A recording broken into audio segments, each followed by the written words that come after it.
Hi everyone, welcome to Heart of Avocado. My name is Tapasia and I haven't been posting too consistently for the past few months, but I'm hoping to change that in the coming months. So I thought I would start off by posting kind of a mid-year update on my planner situation and what planners have been working out, which ones I've kind of dropped as the year has progressed, and maybe even some thoughts on which planners I'm considering for 2025.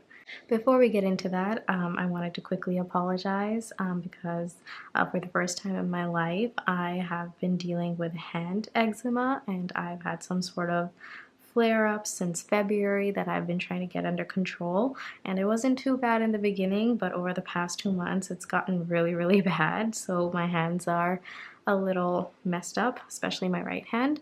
So I apologize for that in advance, but it seems to be healing slowly, fingers crossed, because this has been a huge pain, literally. So I'm really hoping it heals up soon and goes away forever. But anyway, with that out of the way, let's just kind of dive in.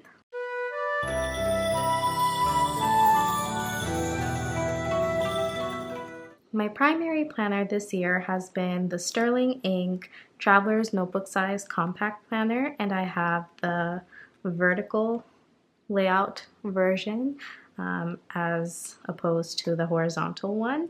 And I've honestly been loving this planner a lot, to be quite honest. I'm a pretty on and off person when it comes to planner. So for pretty much the entire month of June, I did not plan in my physical planners at all, but usually my off phases are followed closely by a reignition of my passion for planners, and I'm going through that right now. So for the past week, I have been planner obsessed. So I guess I'll just start off by showing you how I've kind of been using this planner. This is my cover page. I have 2 stickers. I have 2 more stickers here. Something that I've decided to do this year is to stop hoarding my stickers. I went through all my stickers and I did like a huge sticker declutter, and anything that I'm not using I've decided to sell off, and anything that I do have I want to start using it up. So I just stuck these 2 random stickers that I was hoarding in here. Then I have this undated calendar insert from Muji. I had this on another page, but I ended up not using it for the purpose I intended on using it for, so I just moved it to the cover page here so I know it's here if I need one. And then when I started off the year, I intended on tracking some things on this calendar page. Mostly it was goal-related things, but that quickly fell off. As much as I would like to be the kind of person that can stick to habit trackers on a daily basis, it's just not me. So I keep trying and then I keep falling off the wagon. So here I kind of stuck to it in January, and that was it for that. On this page, I have my goals. I just wanted to work more, and I really wanted to get my YouTube channel off the ground. So one of my goals was to become a content posting machine, which, as you can probably tell, has not happened yet. But hopefully in the second half of the year, I can be better about that. Then I just have some other fitness related goals, and I have some mini goals here. So this was like, if you saw my last planner video, I think I shared my 2023 goals in that one. So this was like a huge change up from that, because last year I had like a whole sheet front and back just filled with goals and all sorts of categories and everything, versus this year I wanted to really pare that down to just the things I really wanted to focus on. And I think that's been really helpful. I think I've really been doing well working towards this more manageable set of goals. So these are my goals, and since I have my own little goal setup sheet thing, I don't use this goal breakdown page here, and I haven't really found a use for it, so it's just empty. And then initially my goal was to kind of track maybe workouts on this side, but I really couldn't keep up with that. So I just, yeah, that's another case of habit trackers just not being my thing, even though I would like them to. Same thing here, didn't really do much with it in Q2. And then this month, I decided to write down kind of like a task list for July. So like the main tasks that I really want to focus on, I just put them down here. And I closed the book too fast, so the pen transferred to this side, which I really hate. But yeah, I think I'm just gonna stick to this layout and just put down my priority tasks for each month on this page. And maybe I'll change things up in Q4. We'll see when we get there. And then we have my calendar pages. I think I want to say 2022, or maybe even 2021, or maybe both of them, I was really good about mood tracking. I was tracking it like every single day pretty much. So I tried doing that in January, but it didn't really work out. So I've kind of abandoned that for now. And then here I was tracking which videos I wanted to post, and if I filmed and posted the video that I wrote down on the date I said I would do it, then I gave myself a little gold star. That was kind of nice the first month, and I think I might bring this back going forward. So for my calendar pages, I keep things really simple. If I have like any specific date to remember, then I'll write it down. And I'm not really the kind of person who has too many events going on in my life, so these pages usually end up not having too much going on. So it's just pretty simple. Some months I like to check off the days on a daily basis as the month moves on. Some months I don't really care. These stickers are from my shop, by the way. Last month I was trialing some new sticker sheets, and these were some designs that I was just playing around with. These are not in my shop yet, but I think I'm gonna put them up in the next day or two. I'm not sure if I'm going to be offering these stickers long term. It's probably going to be more of a limited edition thing. I'm really grappling with whether I want to continue making sticker sheets or not, and whether I want to sell off my printer and cutting machine. So for now, I made like a limited amount of these, and if I end up deciding not to do sticker sheets anymore, then these will be like the last ones I ever make. And then here we come to the current month. I have not decorated it yet. Like I mentioned, like June was like a bad month for me planning wise. I really didn't touch my planner at all.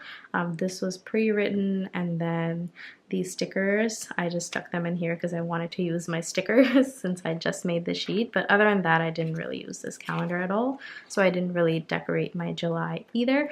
But I did decide to mark some things down in here. So I have an epileptic cat who's on several different medications, and it's always kind of all over the place for when each medication runs out. So I decided to just count all her medications, set aside everything I needed to, and then I marked out all the dates for the next few months of when her last pill would run out and which date I should order the medication by. So really looking forward to having this all done and just ordering everything on the date I'm supposed to, so I'm never stressing about that and her medications arrive well in advance. So that is pretty much it for this calendar section.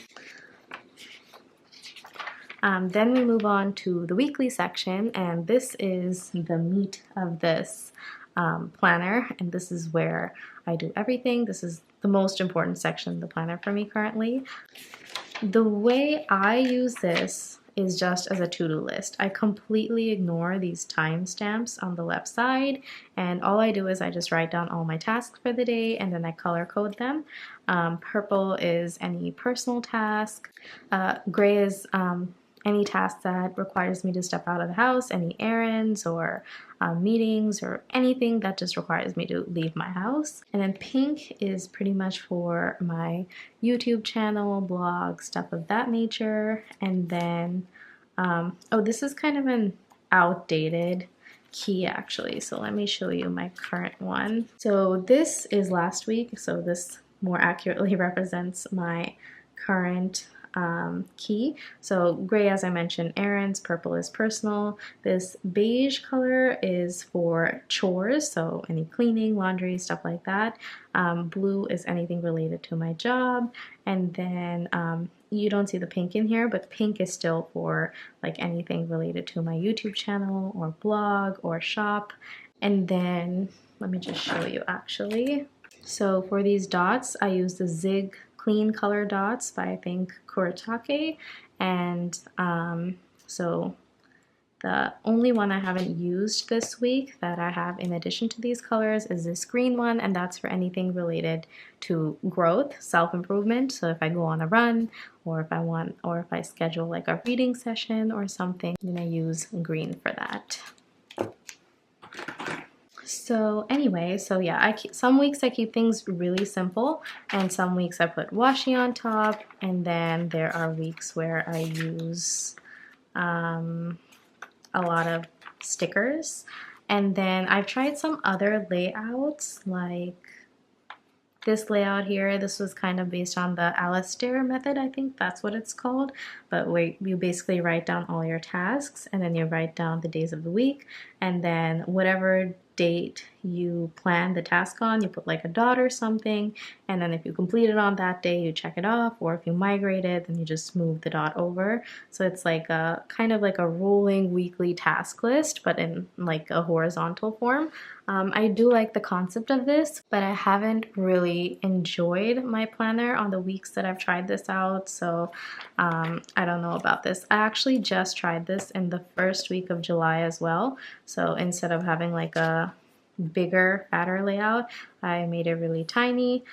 So I wrote down all my tasks here, and then used my key on the left side based on what kind of task it was, and then I had the days of the week here, and then if it was, I just put down the dot on the day I planned on doing it, and if I did it on that day, I checked it off, and if I didn't do it on that day, then I just drew a dot on the next day. But again, this was okay, but I didn't fully enjoy it. And then that kind of brings us over to this last week, which I loved. So I think I mentioned before that I've been trying to not hoard my stickers anymore. My favorite ever sticker shop is called, and I'm probably gonna butcher this name terribly, it's like a German name. I think it's pronounced Morekunst. I'll link it in the description down below, but I am obsessed with the stickers from that shop. I think they're just so beautiful. So I almost look at it kind of as an art piece. So I just keep them in my folder and I never ever use them. So I've kind of decided to stop doing that and actually put those pretty stickers in my planner and use them so I can look at them more often. So this week I used the summer stickers and I just absolutely loved how this spread turned out. And another thing I've been thinking a lot about is whether or not I want to continue to write in cursive in my planner. I'm a cursive writer. I pretty much always write in cursive. That's like my main script, but I find that in the planner it looks a lot neater when I write in print, and also it's just easier to see what's happening. I mean, I can read my own cursive and everything. It's not that messy, but you kind of really have to focus on it to kind of figure out what's written down, versus when it's print, it kind of just jumps out of the page at you. So I'm kind of thinking about just phasing out cursive in this planner specifically, and then of course I can still do all my journaling and everything in cursive because that's not something I reference regularly, versus these are things I'm looking at every single day, several times a day. So I might just switch to fully print for these weekly sections. That is pretty much it for this weekly section, and then that brings us to the notes pages, and nothing has really changed there. I've still just been using it for just whatever crosses my mind. If I want to take a note, any list I need to make, just any idea or just whatever. It's kind of like an everything journal. Whatever comes to mind can go in here. For example, here I was making a huge list of things I can do instead of being on my phone, I think. Yeah, I think this is that one. So I was making like a massive list of everything I can do instead of going on my phone. So that's what's going on here. So I just have a bunch of different random lists and notes and stuff in the back. And then in the very back, I have my 2023 goals, my 2 running plans. I shared this in my previous video as well if you're curious, the gold stars, and then these are the sticker sheets from my shop. I recently designed a few new ones, so I just put all of them together in my planner, so I have them to use. And usually I keep the ones that have small imperfections for myself, and then all the perfect ones just go in the sell pile. So these ones have like very tiny imperfections, like the cutting is maybe a little bit off or something. And oh, this was the sheet I was talking about. So these are the stickers I used for June. And then I made some pastel labels, which I am absolutely in love with. And then I have a gaming console sticker as well as a spring seal sticker. And I decided to turn those bigger stickers into mini sticker sheets. So that's in the back here. And finally, I decided to add a pen loop to this planner, which it didn't have before. And I covered this in my bullet journal video, which I will share somewhere up here. I have a whole tutorial on how to make this. It's a very simple 2-minute thing, but it really helps. So I have a little pen loop right here. So that is pretty much it for the main planner. Nothing has changed. Oh, I was supposed to show you how I didn't plan in June actually. So let me show you that right now before I close this out. So this was where June started, and I did not plan at all in June until about the 29th. That's when I kind of felt like planning again and I got back into it. But yeah, anyway, so that is pretty much it for this planner. That's how I've been using it. Nothing has really changed. Everything is the same with this planner. I guess next I will quickly touch on my finance planner. So I started this finance planner in June of last year. So it's been over a year now, and I'm absolutely in love with this planner. I stress a lot about finances, and also I just really love budgeting. So this planner is basically just like a brain dump for anything planner related. So if I want to plan out what I'm going to do with my next paycheck, or what kinds of sinking funds I want to maintain, or my current budget, or what I'm spending on, anything of that sort just goes in here. So I'm not going to flip through it because it has like a lot of personal information, but it's basically just a brain dump and primarily just budgeting. I've used up like this much out of it, so maybe like a fifth of the notebook. So this is gonna probably last me at least 5 years if I had to estimate. But so far I am loving this. This notebook is also from Sterling Ink. It's the weeks size, and this is the unnumbered grid version. So my camera battery died, and usually when that happens some stuff gets cut off, so I'm just gonna start again. The next notebook I want to talk about is another Sterling Ink notebook. This is the Sterling Ink A6 size 520 page unnumbered grid notebook, and I just bought this for no specific purpose. This was when Sterling Ink first came out with all of her notebooks, and I was just so excited about having Tomoe River paper notebooks that I went ahead and purchased a bunch of them without having like a specific purpose for it. And then I think I mentioned in my last video, but a few months ago, I saw like this video by the channel Park Notes about starting a contemplation notebook, and I loved the concept so much that I instantly went and looked for a notebook that could kind of fit that purpose, and I started it right away. And the only notebook I had lying around was this one. The only problem is that this notebook is not very portable because it is very thick and heavy. It just hasn't really worked out, honestly. So what I decided to do recently is to just cut the few pages out that I actually used and just say goodbye to this notebook. I honestly don't think I have any purpose for it or will have any purpose for it, so I'm just gonna part ways with this notebook. And instead of this, I decided to get a notebook by a company called, I think, Paper Test Designs, and that notebook is on the way, and I'm really excited. Actually, there's 2 booklets from them on the way that I'm really excited about, but it's a passport size booklet, and I think it only has like 64 pages, so it's very compact, thin and portable, and it has Tomoe River paper. So what I intend on doing is copying all of this over to that new notebook once it arrives, and then that is going to be my portable contemplation notebook that I will take with me when I go out.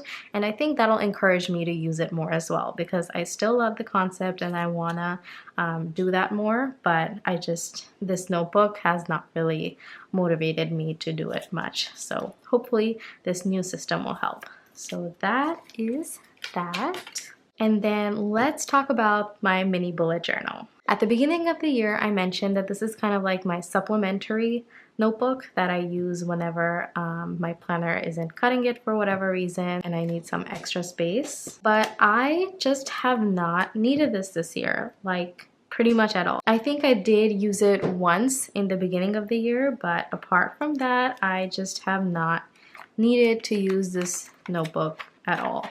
So it's kind of just been sitting there. So I don't know if later in the year I'll need this notebook. If I reach for it, I reach for it. But as of now, this notebook is not really being used at all. But it's cute and I do like having it as an option. Apart from that, I guess I'll just mention the journal is still being used as it was before. The gratitude journal, I have made one change in here. So I started gratitude journaling in 2018. And so I've kind of been using this notebook since then, on and off. I don't gratitude journal every day. I just do it whenever the urge strikes me. But I've kind of just always written down a bullet point I am grateful for, insert thing I'm grateful for, and move on to the next bullet point. And I do like maybe 3 to 5. But recently I decided to just stop limiting myself to that, because there are times when I want to say more and I just tell myself that that's kind of more for my main journal. But I realized I don't really need to do that. If I feel like I have more to say about something that I'm grateful about, I should just do it in here, because this is my gratitude journal and that's kind of the whole point of this notebook. So that's what I started doing earlier this week. When I'm gratitude journaling, I'm writing down I'm grateful for, insert the thing that I'm grateful for, but then I've also been kind of just expanding on that, not too much, just a little bit. If I feel like expanding a lot on it, I can do that as well, but that has kind of been fun and something new. So these two are the same, and that just brings us to my very last notebook. I don't think I mentioned this in my planner lineup video at the beginning of this year. So this is a day-free A6 size Hobonichi Techo. I got this in 2021 and it was supposed to be my reading journal, as you can probably tell by this decorated title page I did. So in 2021, I did set this up as a reading journal. I put down my reading list in here, and then I had like a whole thing going. So every day that I would read something, I would write down which book I read in these quarter at a glance or whatever section. And then for the monthlies, I was writing down my reading goals on the left, so which books I wanted to read, and then something fun I picked up from some other channel, and I don't remember which one it was. Actually, it may have just been Sterling Ink if I remember correctly, but I started doing a word of the day. I just got an app on my phone. I think it's called Word of the Day, and they have a whole compiled list of all the different words of the day from, I think, different lists or something like that. And I would just pick the one that I like the most and I would write down the definition of it. So that was really fun while I did it. And honestly, I would love to get back into doing that because it's kind of really fun, and it's also fun to just look back at it and you get to expand your vocabulary and learn a bunch of new words, which is really cool.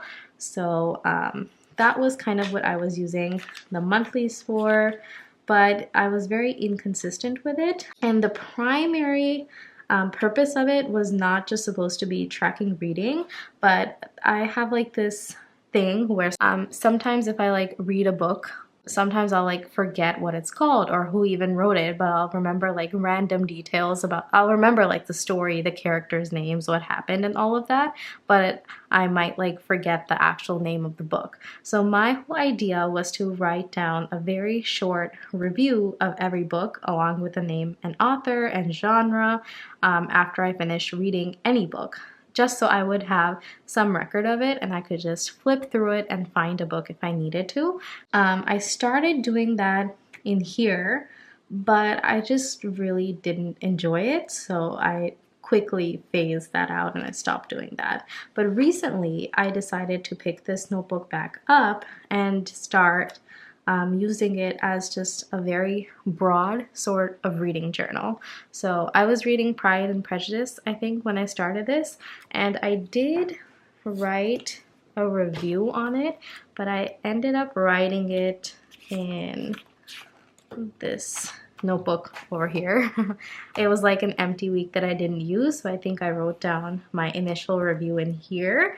I recently finished reading Candide by Voltaire, and I was using this notebook the whole time pretty much while I was reading Candide. In fact, this book is what motivated me to kind of bring this notebook back out, because let me actually show you. Sorry if this is like all over the place. I just have a bunch of things to share, so this is kind of a little disjointed because I didn't really plan this out. This is my copy of Candide by Voltaire. It's a leather-bound book, and I am obsessed with leather-bound books. You can find these at used bookstores and also my secret place, which is library stores. So libraries usually have a store called the Friends of the Library bookstore, and they have like the most amazing copies of books usually for like really, really cheap. I think I paid maybe $10 for this one, and this is like a really heavy, nice leather-bound book with golden edges and just the most lovely print.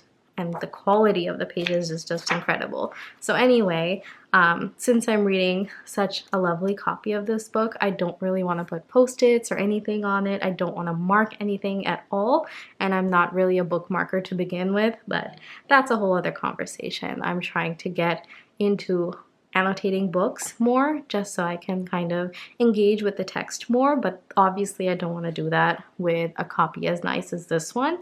So that's one of the reasons I decided to pull out this notebook and kind of make this my companion to the book. So the way I've been using this is I write down any quotes I like, any thoughts I have that go along with it, anything I want to reference later, words I don't know, or words I just want to remember for whatever reason.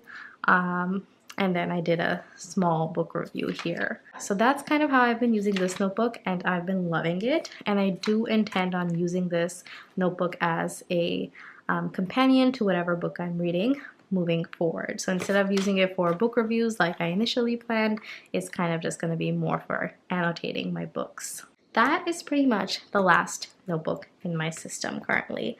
I guess now I'll just talk about my plans for next year. So moving forward, I mentioned that I have ordered 2 booklets from Paper Test Designs. I will tell you what I intend on doing with those. I already told you what I intend on doing with one of them, but I'll tell you what I intend on doing with the second one probably in another update video in a few weeks. But apart from that, I am in love with Sterling Inks planners. So for sure next year, I know that I want to get a Sterling Ink planner. What I'm not so sure about is the size. I have tried an A5 size in the past, a B6 size. I've tried this traveler's notebook size, pocket size, A6 size. I have experimented with a lot of different sizes, and there are certain things that I know for sure. Like I love A5 monthlies. B6 weeklies are really nice, but also I've kind of been enjoying this traveler size weeklies as well. I know that I don't like having a lot of notes pages in the back. Even this is too many for me, even though it's the compact. But I do like having a few for any thoughts that I have. So keeping all of that in mind, I'm not sure what Sterling Ink is going to be releasing for this next year. I know that whatever planner I get. My priorities, as has been for the past 2-3 years, is just having monthlies and weeklies. That's my main thing. So sizing is the only thing I kind of have to figure out. I have been pulling out some of my older notebooks and looking through them to see what I really like, what worked, what didn't work. But the one thing I know for sure is that it's going to be some planner system from Sterling Ink because I love these notebooks. That is pretty much all for today. I really hope you enjoyed this video. Oh, and before I go, I did want to mention I do have an Instagram account that I am really active on in the stories. So if you want to see what my day-to-day life is like, or if you just want to chat, come join me on Instagram as well. All the links are in the description, and I'll also put it on the screen somewhere here. Apart from that, do hit the subscribe button if you enjoyed this video. This channel is so close to reaching 700 subscribers, and I am over the moon about that. I want to thank each and every one of you for being on this channel, watching this video, and for judging my content to be worthy enough of hitting the subscribe button. So thank you from the bottom of my heart, and I hope you have a lovely week ahead, and I will catch you guys in the next video. Bye! Take care.